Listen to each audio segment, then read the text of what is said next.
Walang opisyal na anunsyo na si Kim Chiu ay muling magiging host sa bagong season ng Pinoy Big Brother o PBB. Katunayan, may mga ulat na nagsasabing hindi siya kasama sa mga host para sa paparating na season ng PBB. Tungkol naman sa pagkikita ni Kim Chiu at Kris Aquino noong October 2023, ibinahagi ni Kris sa kanyang Instagram account ang kanilang muling pagkikita sa Estados Unidos. Sa nasabing post, ipinahayag ni Kris Aquino ang kanyang kasiyahan sa pagbisita ni Kim na tinawag niyang panganay. Si Kim naman ay nagbahagi rin ng kanyang kasiyahan sa muling pagkikita nila ni Kris Aquino at ipinahayag ang kanyang pag-asa na magpatuloy ang paggaling ng kanyang ate.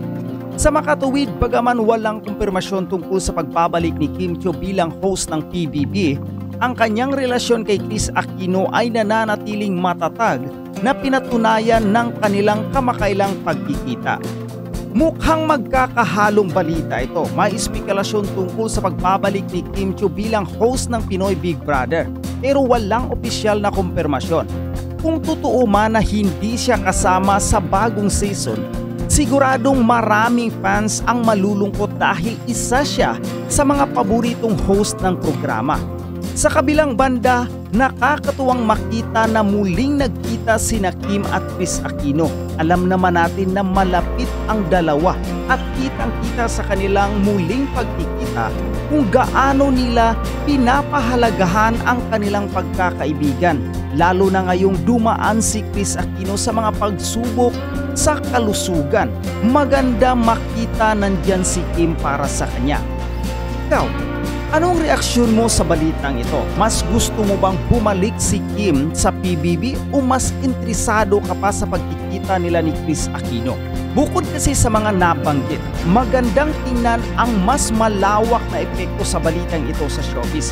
Kung hindi nga kasama si Kim Chiu sa bagong season ng Pinoy Big Brother, maaring sinyalis ito ng pagbabago sa line-up ng mga host. Posibleng magbigay daan ito sa bagong mukha ng PBB o baka naman may ibang proyekto si Kim na mas pagbibigyan niya ng oras. Samantala, ang pagkikita nila ni Kris Aquino ay nagpapakita ng tunay na halaga ng pagkakaibigan sa industriya. Sa kabila ng pagiging abala ni Kim Chiu sa kanyang career, pinili niyang bisitahin si Kris na nagpapakitang hindi lang siya isang mahusay na artista kundi isang totoong kaibigan rin. Para kay Kris naman, ang pagkakaroon ng mga kaibigan sumusuporta sa kanya ay tiyak na malaking bagay habang siya ay patuloy na lumalaban sa kanyang mga health issues. Masasabi rin natin ang muling pagsasama ni Kim Chiu at Kris Aquino ay isang nostalgic moment para sa fans. Lalo na't naging bahagi si Kim ng Kris at TV noon. Marami rin ang umaasa na mas madalas pa silang magkikita o baka magkakaroon pa ng bagong collaboration sa hinaharap. Ikaw, ano sa tingin mo ang magiging next move ni Kim Chiu sa kanyang career? At gusto mo bang makita ulit si Kris Aquino sa telebisyon? So this week, busy talaga ang ating chinita princess na si Kimi. Okay, so yung last time na nakita natin silang nagpe-perform, di ba, ni Paolo Abilino last February 23 doon sa dalawang mall tour na ginawa nila sa SM Valenzuela at sa Robinsons Malolos. Kagaya nga mga kachika, nung tinalakay natin doon sa previous vlog ko, yung next na mall tour na gagawin ng Kim Pao sa this coming weekend pa mga kachika, Saturday and Sunday. March 1, nasa SM Dasmariñas sila, and then March 2 mga kachika sa SM Masinag dyan sa Pasig. That's why maybe this entire weekdays mga kachika, kanya-kanya muna silang personal staff, okay? Kanya-kanyang mga gig. At isa na nga dyan yung ibinahagi ng ating chinita princess na pagbisita sa kanyang long-time friend, okay, na si Kris Aquino. Ngayon mga chika, alam naman natin na Kimi is treating Miss Kris Aquino as her ate. Diba? Sa mga previous interview niya, sobrang close nila. Lagi niya sinasabi, si Kris Aquino raw ay tinuturo tinuturing niya na rin isang kapatid, like her sister. Okay, so bumisita dyan si Kimi mga kachika, kasama rin yung isa niyang kaibigan na si Darla. Actually, nandun pa nga lang sila sa biyahe mga kachika ni Darla. Nagsiselfie na sila, nagtatawanan na sila. So mga chika, pagdating sa bahay ni Mrs. Kris Aquino, nakita natin na mukhang sinalubong siya ni Bimbi. Binigyan nga din si Kimi dyan mga kachika ng isang late Valentine's gift. Isang mamahalin na toy collectible. So mga chika, tinatawag yan na Care Bear Space Molly. Ngayon, para sa mga hindi nakakaalam, yan na isang mamahalin mga chika, mga premium na collectibles, mga koleksyon na yung tipong parang mga labubo mga chika, kung familiar kayo. And then usually yung mga nagko-collect nito mga chika ay talagang mayayaman lang. Okay, so ganito kagalante yung pamilya ni Kris Aquino, and then binigyan nila ng ganito si Kimi. Okay, hindi ko rin alam mga chika na si Kimi pala ay mahilig din sa mga ganitong laruan, ganitong collection.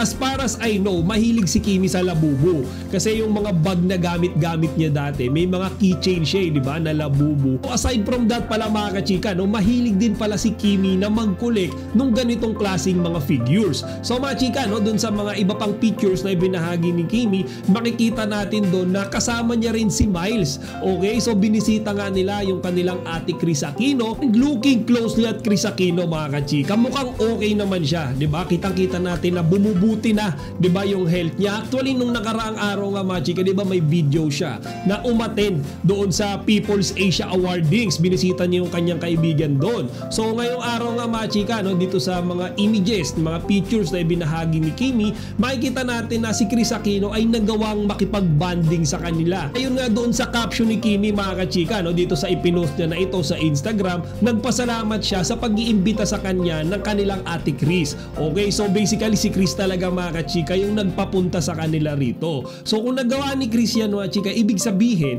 ready na siya mag-accept, di ba, ng mga visitors, kasi mukhang nanunumbalik na ulit yung lakas niya. Di ba dati mga chika, hindi nagpapabisita si Kris, di ba, sa mga fellow artists, celebrities niya. So ngayon mga chika, na ipopost na sa social media na she is getting well. Kaya nga mga chika, aside from being happy, thankful din talaga si Kimi, kasi di ba sa dinami-dami ng mga kaibigan sa showbiz ni Kris Aquino, isa siya sa nabigyan ng tsansa na bumisita dito. Through the course of years mga kachika, ganyan talaga sila ka-close. And then machika, aside nga dyan sa ginawang pagbisita ni Kimi kay Kris Aquino, mayroon ding isang isinare, di ba, na set of pictures si Kimi kung saan iminit niya naman yung kanyang mga fellow PBB hosts. So nandyan nga mga chika, si Enchong D, si Melay Cantiveros, si Bianca Gonzalez, and of course si Robby Domingo. So they have this dinner mga kachika, sa isang formal restaurant. Actually, hindi lang dinner mga chika, kasi meron sila nung iniinom na wine. So basically, mukhang medyo may konting inom din yan.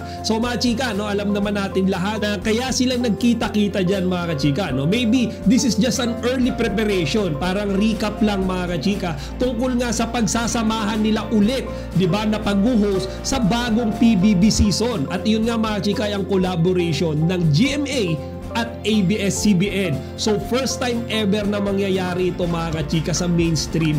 Mapapanood natin GMA talents and ABS-CBN talents together mga chika, makikipag-collaborate sa isang isa para mabigyan tayo ng very very good entertainment. And sobrang thankful din tayo mga kachika na napili nila, di ba, si Kimi na mag-host ulit this coming season na yan sa PBB. Ako personally, expected ko na yan Talagang hindi na mawawala sa pag-host, okay, ng PBB si Kimi, kasi isa sa mga PBB big winner And aside from that mga kachika, magaling din talaga siya pagdating sa hosting. Kumbaga, hindi talaga nagiging boring yung show mga chika, and most of all, nakaka-relate siya doon sa inire-report niya. Kasi syempre mga chika, kapag kayong mga host, di ba, walang experience sa bahay ni Kuya, kapag kaya na ay magre-report, hindi alam niyan kung ano yung mga itatanong niya. Pero kapag ikaw mga kachika, as someone na galing din, di ba, sa bahay ni Kuya, syempre alam na alam mo kung ano yung mga sasabihin mo, alam na alam mo kung ano yung nararamdaman nung mga ini-interview mo. So sa ngayon, yan yung mga latest update natin kay Kimi mga chika, and kay Paolo Abilino naman, kilala natin yan. Sobrang tumal yan mag-post sa social media. Actually kahapon meron siyang isinare na isang picture niya mga kachika na mukhang seryoso yung mukha niya, but isino-showcase niya doon syempre yung kanyang glowing skin, di ba? Sa caption nga nga nung picture na yan mga chika, nagpapasalamat si Paolo sa kanyang skincare sponsors mga kachika, dahil yun daw yung dahilan kaya yung nakikita nating Paolo ngayon ay sobrang pogi, sobrang kinis at sobrang puti. So sa ngayon mga chika, yan lang muna yung mga update natin sa Kim Pao, ano? Wala tayong mga latest pictures na nakikita na magkasama silang nagja-jogging ulit, ano? This past couple of days, pero abang-abang lang tayo mga chika, kasi pwedeng bukas, pwedeng sa mga susunod na araw makita ulit natin silang nag-gym. Pero ang masisigurado natin, sa March 1 and 2, this coming Saturday and Sunday na yan mga chika, ay magkakaroon ulit sila ng back-to-back, di ba, na movie tour sa SM Dasmariñas at SM Masinag para i-promote yung kanilang movie na My Love Will Make You Disappear.